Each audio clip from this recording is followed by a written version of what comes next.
Hey, welcome to the Lindsay V Crafts podcast, episode number 6, question mark. It's been a while since we've had a chance to sit down and chat. My name is Lindsay. I'm coming to you from an artificially lighted Wells, Maine. It is a gloomy and slightly chilly day outside. I'm here with my assistant, Dolly Cat, my lovely co-host, who has had a nice little lion cut over the last month or so. It's growing back in quite nicely, but she's here with us today. She'll probably take a little snoozle in the background while we're chit-chatting about some yarns. So, what's going on? How have you been? It's been so long. That was not intentional, unfortunately.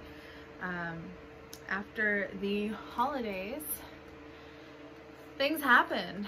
The poop hit the fan, as the kids will say. My husband and I developed COVID, so that was fun. Bought myself a new ring light to try to get some daylight going on in here, and I'm alternately being blinded by it. So if I'm squinting a lot, it's because I'm trying not to destroy my corneas or my retinas or whatever. I don't really know eye anatomy, so let's leave that for the optometrists? Is that what you call eye people? Ophthalmologists? What even is the difference? I knit. I'm not a scientist. Anyway, so yeah, I had COVID, which made things a little complicated because everybody was home, and I usually record these podcasts when nobody is home because I don't like to sit in here and talk to myself where people can overhear me because I'm already awkward as hell to begin with. So that was not helpful. And then what else? What else happened? I swear there were other things that happened. But yeah, just like the people getting over COVID and being able to leave the house again, like took forever. Then we had some winter storms. Which I can't even call it winter because to me winter is snow, and this was like snow on top of rain, on top of ice, on top of just like, it was bananas. So I'm officially ready for this quote-unquote winter to be over because this is not winter. I don't know what these shenanigans are. This is not winter. So yeah, we lost power actually for like over 24 hours, and then we had a ridiculous cold snap where it was like a real feel of -50 Fahrenheit, so that was fun and exciting. And then just on top of the illnesses and the power outages and the storms and like everything else, I had no energy. So the battery was running low for sure. So today I wasn't even planning on getting dressed, but I managed to do it, and I'm here with y'all now. So let's do this. So let's start with what I'm wearing. To start off with, it's been so long that this sweater has been finished for like a month.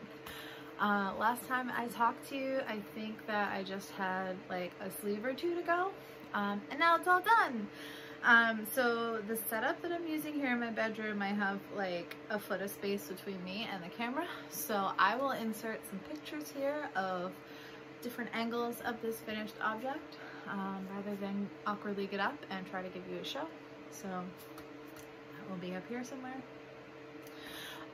What else? So yes, I don't even know how to do this anymore. I'm surprised I can even form sentences right now. What do I want to tell you? This is my sweater. I made this. It is the Breathing Space by Veera Välimäki. Also, side note, sorry if there's extensive creaking in the background. My bed has like an aluminum frame and it's coming apart and it sucks. So every time I so much as shift, I get the little, you know. Okay, so Breathing Space by Veera Välimäki. I knit this in Cormorant by Megs & Co. on her classic sock base, which is basically a 75-25 superwash merino and nylon. And then the stripes are Mooneater by Hoard yarn. I believe it's a myth fingering, another 75-25, essentially the same base with a different name. So I'm happy with it. I realized after I finished the entire thing that I measured my gauge incorrectly. So this sweater definitely has a more snug fit than I had intended it to have. It was supposed to have like 0 to 2 inches of positive ease, and I think it might have either like 0 to 1 inch of negative ease or so.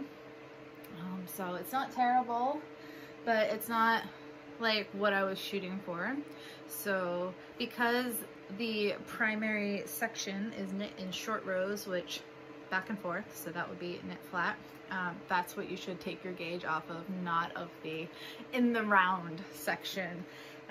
So whoopsie, my bad. Should have gone up another needle size, I guess, but whatever, that's beyond the fact. I really like it. It's nice asymmetrical 3/4 sleeve sweater, raglan yoke up here.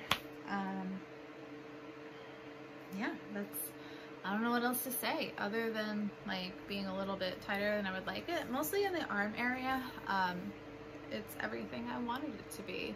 Would I knit it again? Probably not. It was a beast. It really was a beast. The stripes made it fun. I think that's, excuse me, the only thing that kept me going in the end. But yeah, so that's done. That's finished. I made a sweater. Hooray!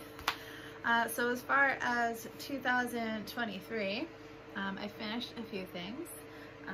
I've started and completed a test knit. I've started another test knit. I finished a shawl. So let's go through some of the FOs. First FO I'll talk about, I couldn't find, so again I'm going to insert a few pictures of it here, but I had the opportunity to test the Marshmallow Madcap hat by Blame the Knots. She is a new to me knitwear designer. I think she only has a couple patterns out, but she's got more to come. This is basically just a typical kind of like stocking cap with a nice little side detail with some slip stitches to make it kind of look like a braid. Yeah, it was a DK weight hat. I knit it in fingering held double with some of the yarn that I frogged from my Pepperamia sweater that I never completed. So it was Old Rusted Chair in the Back in the Pulse colorway. So I held 2 strands of that double and got a really nice squishy fabric. I wish I had it here to show you, but you'll just have to go off the picture here. It's a really nice fit. What I love about it is that the brim, when it's folded up, it still covers your ears, so you can bring it down and have a nice slouchy hat, or you can fold it up and have a little more fitted, but it still covers like all of this that gets cold. What else? Pattern was very well written, highly recommend it. Should definitely go out and purchase it if you're just looking for like a basic, not really like, you know, not basic like that, but like just kind of a simple, nice, stress-free hat to knit for yourself or your loved ones. So yeah, that was finished object number 1. I'm going without show notes, so I apologize if I am all over the place. I don't know how to do this anymore. Not that I really knew how to do it to begin with, but here we are. Finished object number 2. Oh yeah, so during COVID, I had nothing to do but knit, so I finished like 2 pairs of DK weight socks, and it was amazing. The first pair was the laid edges socks that I finished for my husband. So I don't know if you can see a theme here, but I'm kind of getting those original lips that I showed you in episode 1 towards the finish line or frogging them. So that's kind of a box ticked off of that list. Again, he's been wearing them to death, so I only have a pair of dirty socks here in the room, but I did get a picture of them, so thank you, Lindsay. That was very helpful. I will make sure that is, again, I'm going to be adding a lot of pictures to this. Yeah, so those were good to knit. It's got kind of like an elongated cable up the side, nice easy knit, very squishy. He loves them. And then I made myself in the same yarn because I had more, which, by the way, I should probably mention the yarn. Come on, Lindsay, back to basics here. How do people do this with this giant circle of light staring them in the face? I don't even know. So the yarn was Arcane Fibre Works in their DK base, which is an 80/20 superwash merino nylon blend. This was the one that I mentioned was so friggin' soft that it feels like cashmere, which I don't remember if I talked about this last time or not, but I actually took a skein of yarn that I had that contained cashmere, and then I took the skein of yarn from Arcane Fibre Works, and I was like, here Eric, feel these. These are both soft. Tell me which one you think has cashmere in it. And he did this with his eyes closed, and he chose Arcane Fibre Works, and he was wrong. So that's how soft it is. Yeah, I finished those laid edges socks for him. I don't know who did these, but I will link it in the show notes, and I've linked it in the show notes before. But yeah, I'm a mess today, but I'm here, so I don't know. Okay, stop saying sorry. Next, I made from the same yarn some socks for myself. So the Petty Harbor socks, I have made a pair of these before. This is actually a pattern designed for fingering weight, but I just kind of fudged it. I figured out a stitch count that I would want to use for a DK weight, and then I used the texture pattern from the body of the sock for my socks, and then just did like a heel turn as I would. And then I think I took the toe decreases from the Sienna socks by Tracy Miller and put that on mine. So they're kind of like, I don't know, a little bit of a hodgepodge sock, but I've made a pair of these before. I made them in DK. They ended up being like slightly too big, a little bit too much positive ease, but they're like really nice, kind of like house socks. And they're thin enough that I can wear them in my shoes too. They're just not like super form fitting. They're kind of slouchy, and that's okay with me because they're really squish-tastic. And honestly, these socks so far, like knock on wood, have held up pretty well in the wash, and we've both been wearing ours at least once a week. So there's that. Gonna pause, reset, take a sip of water from the old hydro flask. Excuse me, I can't drink out of this without dribbling. So if you're wondering where my amazing stickers came from, these are mostly that one and that one are from the wonderful Christine Parker. She does awesome sticker collections and pins and all that kind of thing. And then I have my Republica Unicornia hologram unicorn sticker. All right, splash myself in the face again. Oh well, this is real life, people. Also, did I mention that the first day that I wore this outside of my home, I snagged it not once, not twice, but 3 times. Once on the sleeve and twice on the back on broken shopping carts at work that I was sorting a load into, because Christmas Eve at the grocery store was a freaking mess because the load was late, and you guys don't care about that, but there was like a shopping cart with a piece of like broken plastic on it, and it fucking caught me not once, not twice, but 3 times, and I was pissed. I've since gotten over it. I was able to like fix the sleeve. The back I think is a lost cause because the threads are broken, so I'm probably just gonna like tie them together. I haven't really been wearing it for extended periods. Like I'll wear it for a few hours if I go out for the day, and then I'll change. But yeah, go me, go sweater. Okay, so we talked about socks, we talked about hat. Next we're going to talk about shawl. So this is the In the Library with the Candlestick mystery knit along by Barbara Benson. It's not really a mystery anymore because it was put out like several years ago, so it's been long past. This is knit in Magpie fibers, nest worsted. These are both like one-of-a-kind colorways, just kind of like a nice wine color and then like a cream color with like some hints of like that pale burgundy-ish. Excuse me. So this is a mosaic lace shawl. It's asymmetrical, so you can see we've got, this is the last panel that I did, and then we have this part in the middle, and then this is the first one. So I did this on a bigger needle side. It calls for a DK weight yarn, but I used worsted, and then I went up a needle size because I wanted to make sure that I got a nice big shawl. I actually have my original one right behind me. So I'm pretty sure I didn't get gauge for this. So this was the original one that I made. This is in Dietastic yarn. The yellow is liquid gold, and then the magenta color is, I don't remember what. But from back here, it kind of looks like it's red and gold, but that is actually more of a pinky red magenta type color. So just to kind of give you an idea of the difference that a change in yarn and a change in needle size makes, this is the comparison.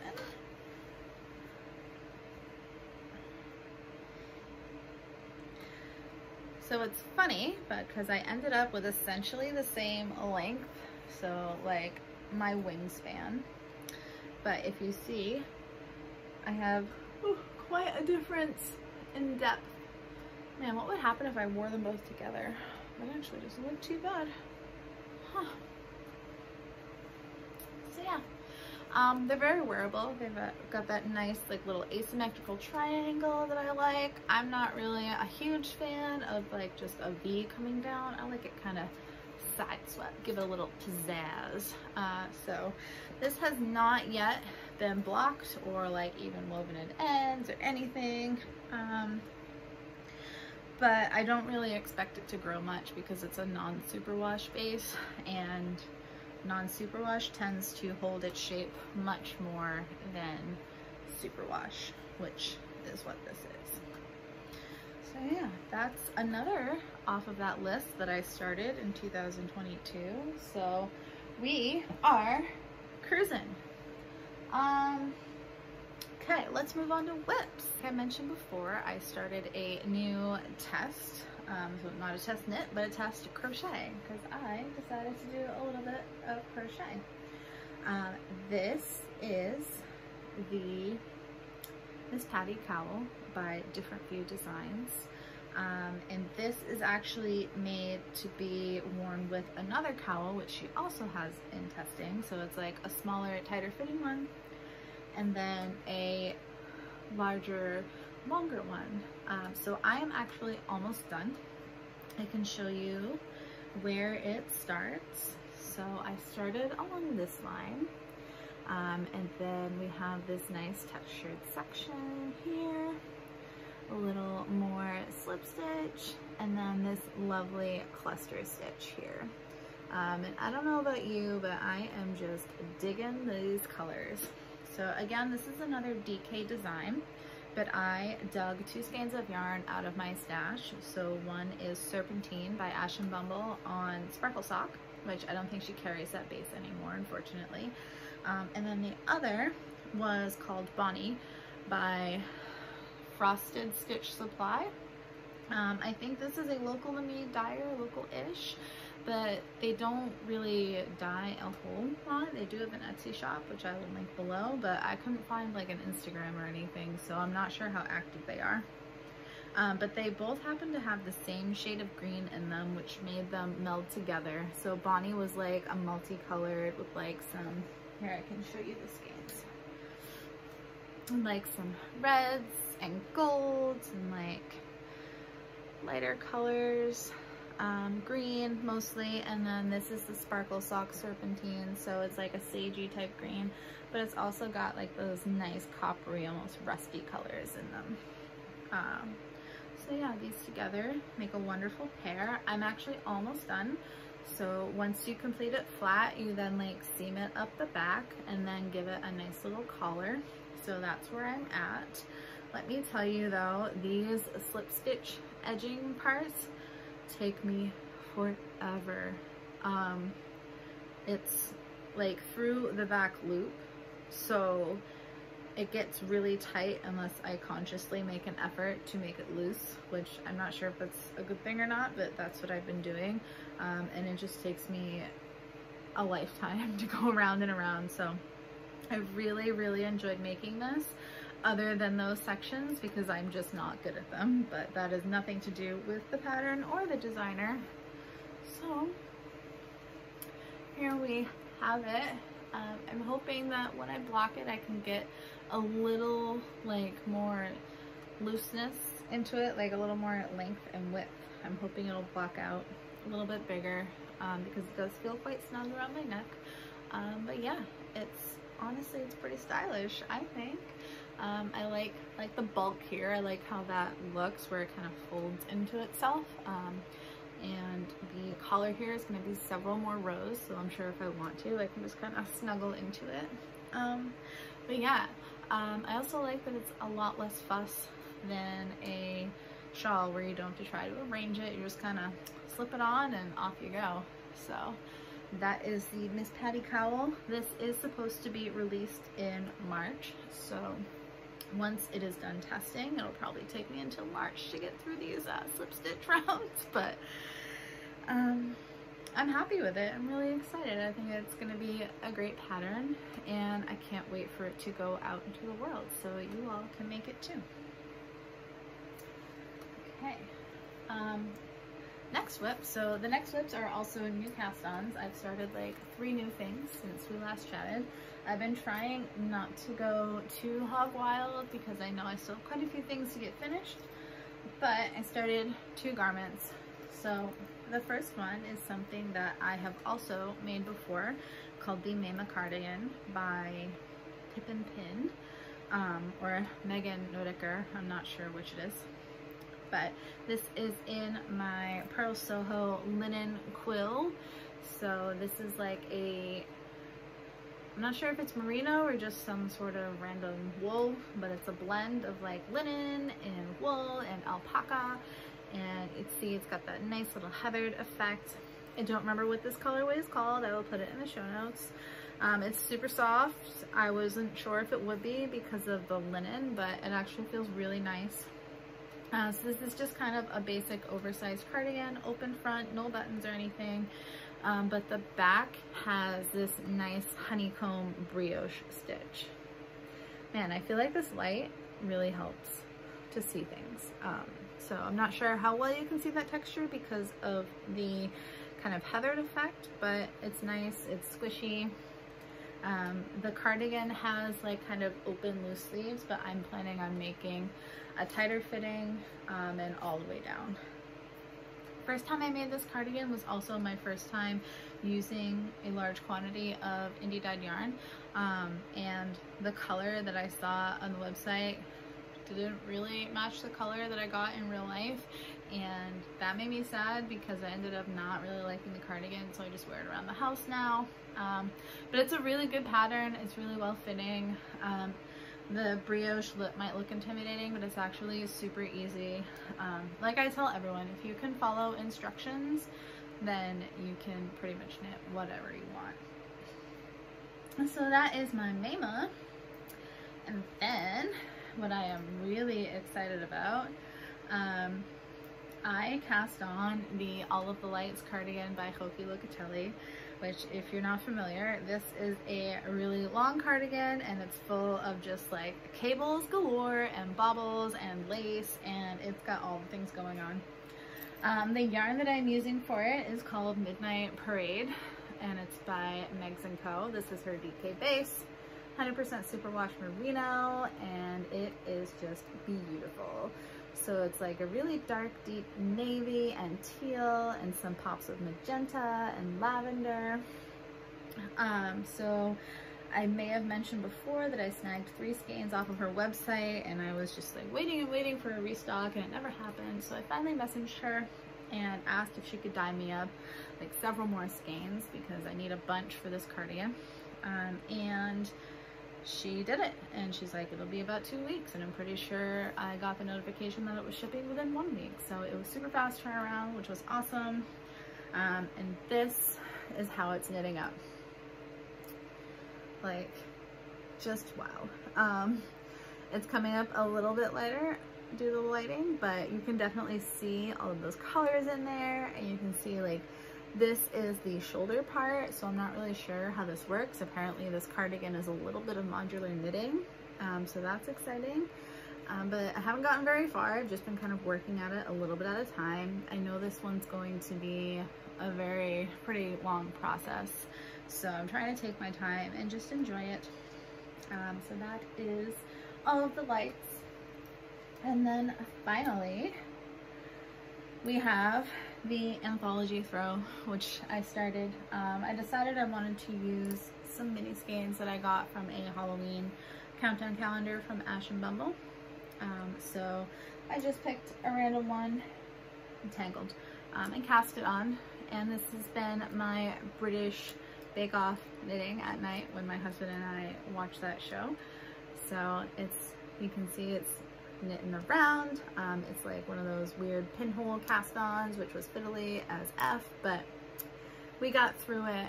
We're still not through our first mini skein, so according to the pattern I should have changed colors by now, so I don't know if I'm not getting gauge or what, but I really don't care. I'm just gonna keep going till it's gone and then go to the next one. So this can also be a shawl apparently, so it's like a throw slash a shawl, but I'm just gonna make it as big as possible, and I'm gonna have the most amazing blanket ever. So I think that brings us to the end. I did get like a book in over the past few weeks, but I didn't bring it in here with me, so we'll talk about that next time. Just kind of a short and sweet update, I guess, to kind of get us all back up to speed. So hopefully the next episode will not be 2 months out. I hope to have it in like another 2 to 3 weeks or so, same as usual. So if you are tuning back in, thank you so much for coming back and hanging out with me and listening to me ramble. I know this has been a tough one, so really appreciate it. And if you're new, I hope to see you again sometime. If there's anything you want to know, anything you'd like to talk about, leave it in a comment below. And if you're so inclined, give me a like and a subscribe. So thanks so much. I hope you all have a great day. Stay healthy, stay warm, and we'll see you on the flip side. Bye.